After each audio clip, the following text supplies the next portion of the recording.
We're making some noise with the Headroom Mini from Carl Martin. This is a 2-channel reverb pedal with independent controls for reverb, tone, and decay. The modes are foot switchable, or you can access them with a remote switch. It supports mono in, mono out, and stereo in, stereo out connections on here.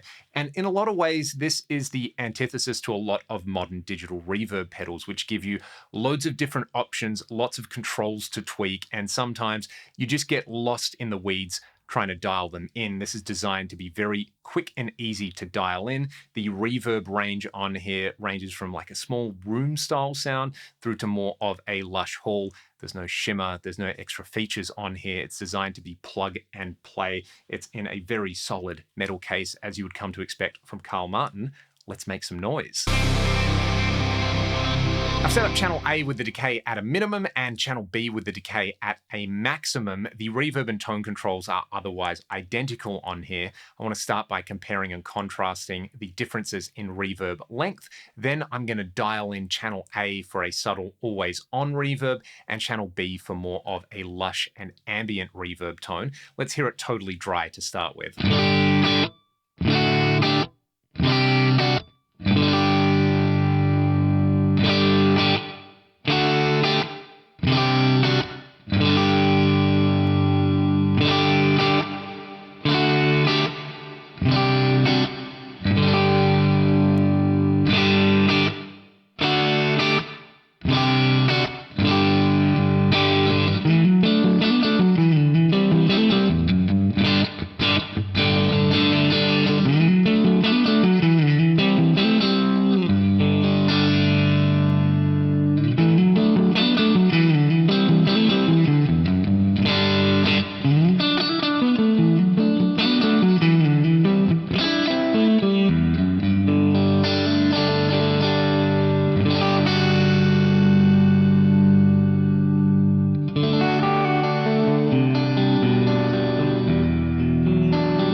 It is very quick and easy to dial in, and I think having those two channels on there definitely made me think, right, I'm going to use one for a shorter reverb with lower mix, and I'll use one for a longer reverb with higher mix on there, thinking kind of rhythm and lead reverbs on there. It works really nice. I think the reverb is really nicely voiced for guitar on there. There's no real metallic overtones or anything like that, and it definitely like sits underneath the main guitar tone and enhances and thickens it up rather than taking it over like a super exaggerated effect on there.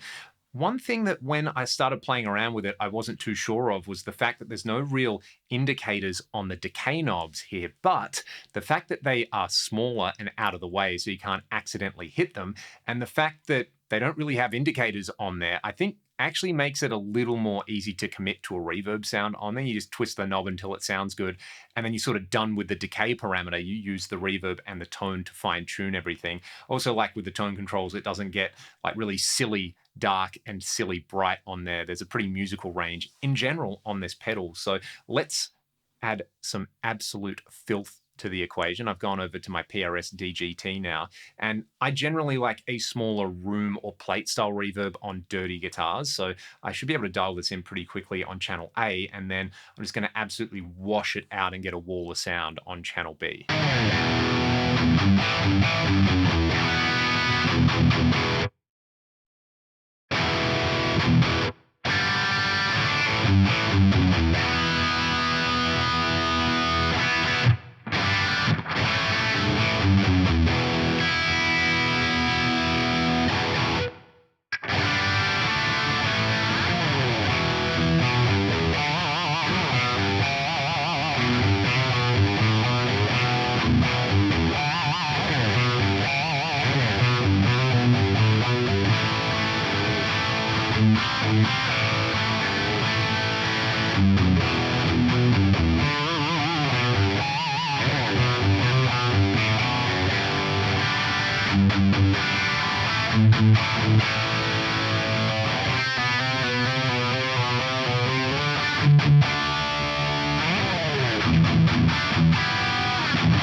Even with the reverb and the decay cranked up, it's not getting too carried away or crazy there. And I think that's the whole point of this pedal. It really is designed for guitar players who want a box that they can plug into and get a reverb that just sounds like reverb and gives them a little bit of reverb and maybe a little bit more reverb. It's foot switchable. There's the remote foot switch on there, which I think is really nice if you were going to be using this, say, with a switching system and a larger pedal board with more effects. The fact that you can go mono in, mono out, or stereo in, stereo out is really nice. I just wish there was a switch on there to control those modes so that you could just say connect a standard guitar cable to the input. So mono in, stereo out. That would be my one criticism of this pedal. But otherwise, it's a really lovely sounding pedal. And again, if you're a guitar player who doesn't want to read a massive manual or go down the rabbit hole of like learning the history of reverb and different styles and stuff like that, you just want a reverb pedal that sounds like reverb, put this one on your list. I think it sounds really nice. And I will play you all out with another way that I've been playing around with a setup on here, which is basically the A channel having the same amount of decay as the B channel, but it's got the tone turned up and the reverb turned down. So there's less mix, but it's brighter. And then on channel B, the overall reverb is turned up, but it's got the tone control turned down. So there's more mix, but it is darker. And I'll just go back to that cleaner sound on the DGT and have a noodle around. If you want to learn more about this, I'll pop a link in the video description. Thank you to Carl Martin for sending this out so I can make some noise with it. If you want to support me, links in the video description. See you on the next one.